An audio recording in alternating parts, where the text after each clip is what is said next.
Tomorrow, Canada heads to the polls. And before you make your decision, I want to have an opportunity to speak with you candidly from the heart, but also from a place of objectivity, reason, history, and law.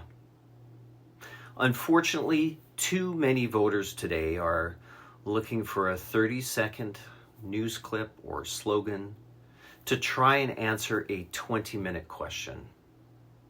The average Canadian voter doesn't understand the position of the major parties on all of the issues or part of the issues, and they avoid the rigor required to bypass the rhetoric and investigate the actual party positions on these issues. The truth deserves more from us. The country deserves more from us. It's really about being part of an informed citizenry that is taking the responsibility of their civic duty to understand the policies that will guide the next administration on how to handle the issues and problems we have in Canada and the issues that we're going to face in the near future.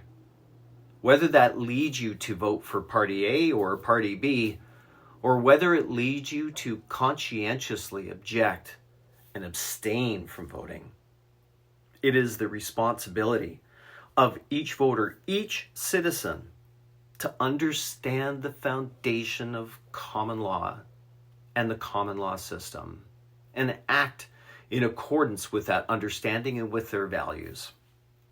So before I dive in here to any of the details, let me be very clear about one thing. I'm coming from a position that politicians are supposed to serve the people, not rule over them. So let's look at the fabric of law in Canada. The basic premise of common law, which is most of Canada, people are positionally above the government. The basis of common law, the foundations, are rooted in the principles of Mosaic law, which was then ratified in 1215 by Magna Carta. Further legislation that supports it is the 1763 Royal Proclamation, the 1840 Act of Union, and the 1867 BNA Act, which all give Canada its fundamental legal roots. Now, Magna Carta was re-expressed in the modern era with the 1948 UN Declaration on Human Rights, the 1960 Canadian Bill of Rights, and of course, most recently, the 1982 Charter of Rights and Freedoms. Now, while imperfect, the sum of these agreements establish common law, and that the government is the servant of the people, not the people serving the state. It presupposes the existence of God, as the preamble of the Charter would say, who is the ultimate authority of objective perspective.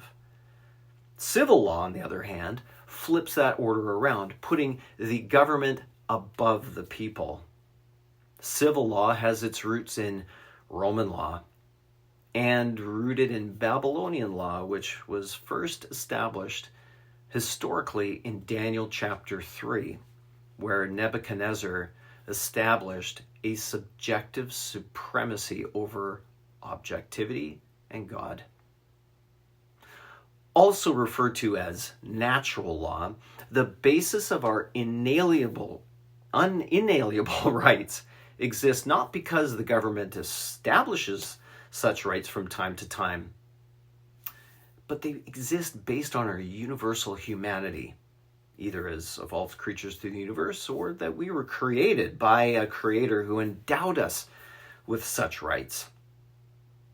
Such rights are universal, applicable to all people in equal measure. Rights are not privileges dispensed like little candies by politicians. They're inherent, and governments were actually created to protect these rights, these natural rights, not to ration them out or take them away. Because when rights are established by the state, we can be just as easily relieved of them by the state. And sadly, in my opinion, that's the direction that we seem to be drifting.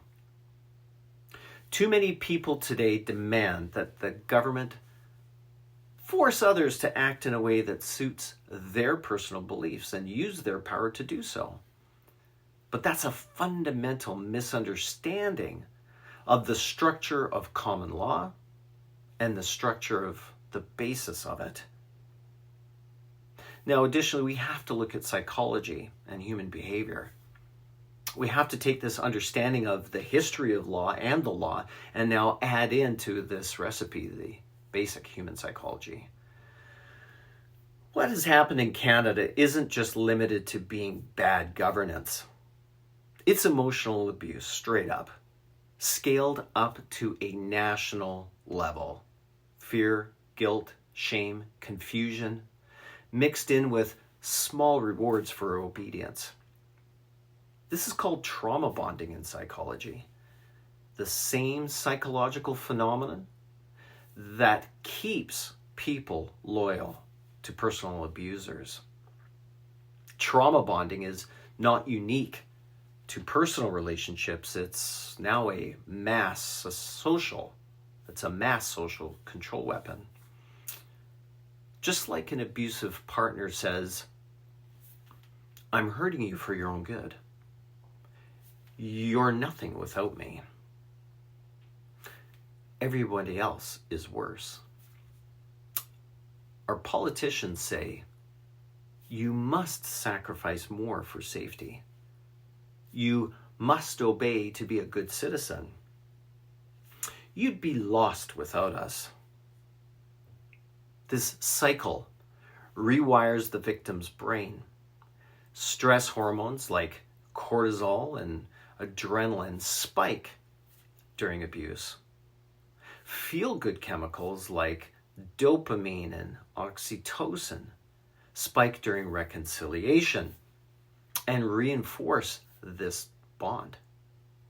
The brain starts associating relief from pain with the abuser themselves, much like an alcoholic associates a drug or their drink with relief from withdrawal. Eventually, the victim feels unable to leave because they believe they can't survive emotionally or even sometimes financially without them. They fear leaving more than they fear staying put. And they end up isolating themselves. Trauma bonding makes a person confused about what love actually is. It conditions them to tolerate unacceptable behavior because the brain starts to believe that love equals pain plus relief. It's very hard to see clearly from being inside the bond, which is why outside support like therapy, education, having trusted friends to talk to, and quite frankly, getting outside of the echo chamber of social media can be life-saving. The current reconciliation in the polls with the Liberal Party is an interesting measure of human behavior and trauma bonding. The party, its principles, and the players have not changed. They've just appointed a new conductor, but guess what? He's still reading off the same tired music sheet, waving his baton in front of the same orchestra. Trauma bonding between citizens and politicians is observable. Let me explain. Trauma bonding includes love bombing, where a politician or party initially promises big, inspiring things. We care about you. We'll protect you. We'll fix inequality. They frame themselves as the only ones who are truly understanding or who care about the people. They use devaluation. Over time, they break promises, overreach, and introduce unpopular, even harmful policies, which could include restrictions, censorship, taxation without any visible results, or they create division and fear. But they blame others, such as opposition parties, disinformation, foreign influence, or the citizens themselves for their failures. Another tool is abuse.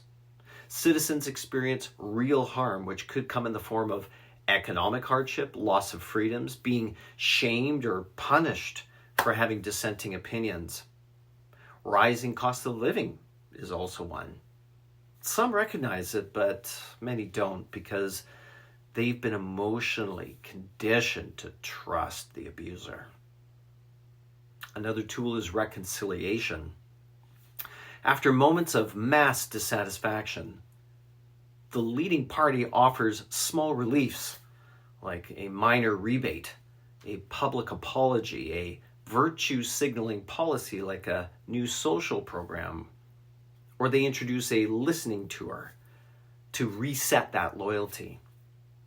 Citizens feel momentarily hopeful. Maybe they're not so bad after all. They also use calmness. For a while, nothing big happens. People are lulled back into the emotional numbness or tribal loyalty or sleep. The cycle can then repeat indefinitely. Now, when you see this manifest, you just become so hyper aware of recognizing it every single day. And you recognize it by seeing blind loyalty, despite the obvious harm being done to citizens. And people will defend government even when their lives are objectively getting worse through higher taxes, lost freedom, inflation, shortages, decaying healthcare. Yet many still would say it would be worse without them. They might have a demonization of critics. Anybody who questions leadership is labeled dangerous or extremist, selfish, or anti-democratic or racist, or a threat to public safety. The goal is to emotionally isolate dissenters, just like an abuser turns the victim against their concerned family. They also might use constant manufactured crises. New emergencies keep popping up to justify government control. That could come in the forms of tariffs, economic downturns, pandemics, disinformation, health crises, mental health crises, or drug addiction. Just like in an abusive relationship, the victim is never allowed to relax. They must stay high to keep dependency alive. They might gaslight at a national level.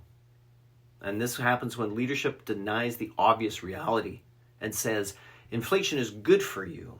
You have more freedom than ever. The economy is strong. You just don't understand. Citizens start doubting their own reality and their eyes and experiences, just like a trauma victim doubts their own memories.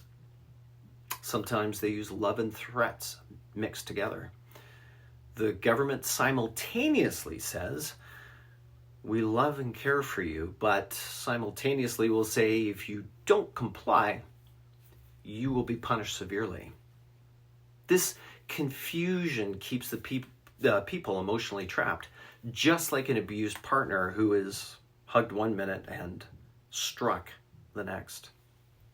Another tool that they use is silencing of alternative voices, using censorship, deplatforming, surveillance, and the control of information. Only government-approved narratives are allowed. Independent thought becomes dangerous. This is exactly how an abuser isolates the victim from outside influences that might wake them up. They also reward submission, punishing independence. Those who obey get the little rewards, tax credits, small freedoms, public praise. Those who disobey are shamed, fined, jailed, or publicly humiliated. Over time, people are conditioned to associate safety with obedience rather than with truth or freedom. So how does the modern state get away with achieving all this trauma bonding? Well, they weaponize the care by reframing harmful policies as acts of love, protection, and altruism. Politicians say, "We're doing this for your own safety," or "We're protecting the most vulnerable." Sometimes they shift blame instead of admitting their own error or their own fault. Politicians say, "It's because of misinformation," or "It's because of extremist groups." Sometimes they create external enemies. They will invent threats like, "Without us, you'd be overrun by racists or climate disaster or conspiracy theories or whatever." This isolates citizens emotionally, just like an abuser isolates the victim from their friends and their family. These fabricated fears keep people clinging tighter to the abuser. They also use intermittent reinforcement. For every harsh policy, they throw out some good news, like, "We're giving you a rebate," or "We've passed a new equity law." Another tool they use is confusion and contradictory messaging. The narrative is changing constantly, destabilizing thinking and critical thinking, and creates learned helplessness. Eventually, the victims become mentally exhausted and start just accepting whatever they're told just to keep the peace. Politicians say things like, "Freedom is essential," and then say, "Freedom is dangerous right now." This is especially expressed today in flying the Canadian flag, as during the trucker convoy it was seen as misogynistic or dangerous to democracy to fly the flag. And now when we say "elbows up," we're supposed to fly the Canadian flag with honor and pride. Once the voter is emotionally attached, it's almost impossible for them to admit they were fooled by the very leaders who betrayed them. Political trauma bonding is a survival mechanism on steroids. It's easier for people to cling to the illusion of safety and virtue rather than to face the pain of betrayal and the risk of true independence. Those who can see it and notice it are usually aware of how manipulation works, while others are trapped in the emotional cycle. And once leaders know how to use those emotional levers and control them, they very rarely stop. So let's take a shift now into propaganda and the amount of propaganda flooding out there, even through my friend who recently shared a union newsletter that had a shameless painting of a politician as some kind of savior and the opposite as being the devil. That should tell you everything you need to know about how deeply the emotional manipulation and propaganda runs. You are being sold dependency, disguised under a shroud of virtuousness. Now, we kind of taken all this and we should start taking a look at some of the policies. Take what we know about common law, the history of rights in Canada, mix in the psychology and the propaganda, and you start throwing this all together. So let's start taking a look at the crippling legislation enacted over the past decade. This is about understanding the real-world consequences of proposals of legislation. This is only a short list of the bills that have been passed and should be rescinded to restore any sanity to the country and to the economics. Bill C-293, which is a blueprint to implement future emergency powers over Canada writ large. Bill C-75, where criminals are treated like victims.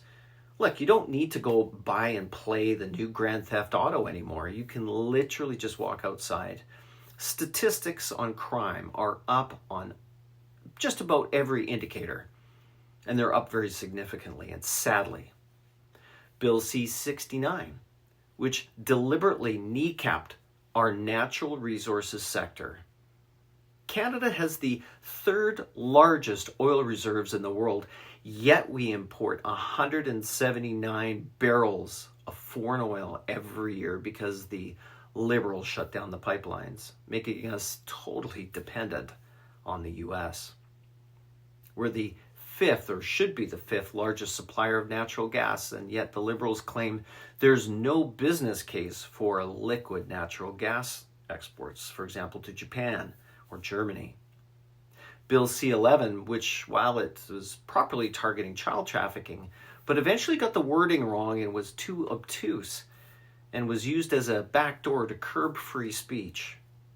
Obviously, there's many other bills, but I'm going to run out of time and memory on my camera, in my brain, if I keep going listing off these bills.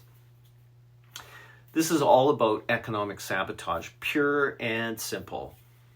You will either fund social programs by extracting the resources from the ground from an industry that is highly environmentally regulated, or you'll extract the wealth from the pockets of Canadians.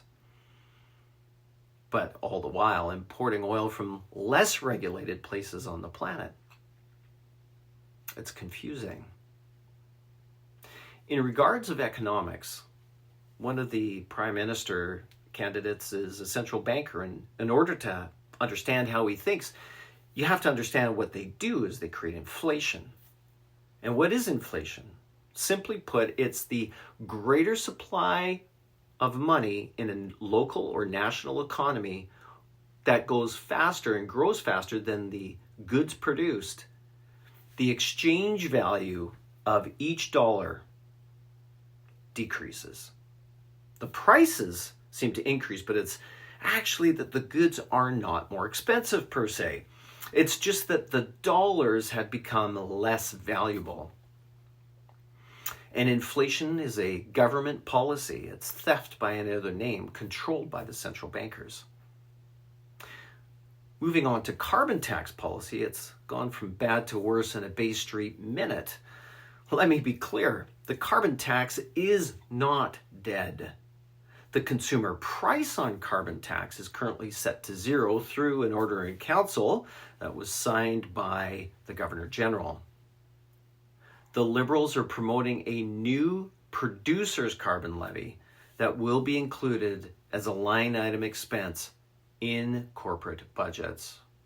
Who will pay for this? Well, the entities and the people that buy those products. The goods that are being produced are going to pay for it. Look, if steel is being produced in Canada, there will be not a consumer, but a producer's carbon price on it. That means that cars and buildings and airplanes, anything being used for steel production will cost more. Never mind the tariffs. If fertilizer has a producer carbon tax, then the food that fertilizer is being used to grow will become more expensive. However, remember that even if the carbon tax is currently zero, it may be permanently zero, that doesn't mean that right now it can't be subjectively reset to whatever price is preferred in the future based on whoever takes over the government. But importantly, because it's a producer, not consumer carbon tax, people will stop getting the rebate under the premise that people aren't paying for it anymore. And even if you do get the rebate, the inflationary costs will stay hitting you in the pocket every day at the checkout. But let's be honest, guys, the greatest danger isn't even the politicians. It's the lack of rigor among the voters themselves. It's the lack of care. Most people do almost no research before voting and then claim, I'm not interested in politics. But regardless if you are interested in politics or not, guess what? Politics is very interested in you. The freedoms you enjoy or lose are reduced to political outcomes, mostly because of the uninformed citizen who does not understand where their rights come from. Democracy is a battle of averages. If enough lazy voters choose to vote based on emotion or slogans or news clips or Instagram reels or entitlements, then everyone, even the uninformed and responsible voter, suffers. So, at the end of the day, I'm asking you plainly, vote as if the government is a business and you have to critically analyze if you would invest in it. Does the current, yes, current government, Carney is just Trudeau 2.0 and has advised the Liberal Party on economic policy for years, and the cabinet is virtually unchanged. So does that current administration deserve another mandate? Understanding that what you've witnessed over the last 5 years is not just corruption, 10 years. It's not just corruption, it's elitism. The belief that a small group deserves to control the many. But I'll leave you with some good news. We're not helpless. We have the truth. We have history. We have each other. So on April 28th, vote like your future depends on it, because in reality it does. Don't vote out of fear, but out of hope. Vote not for personalities, but for principles. And vote for policies, not just for sound bites. Choose courage. Choose clarity. Choose Canada.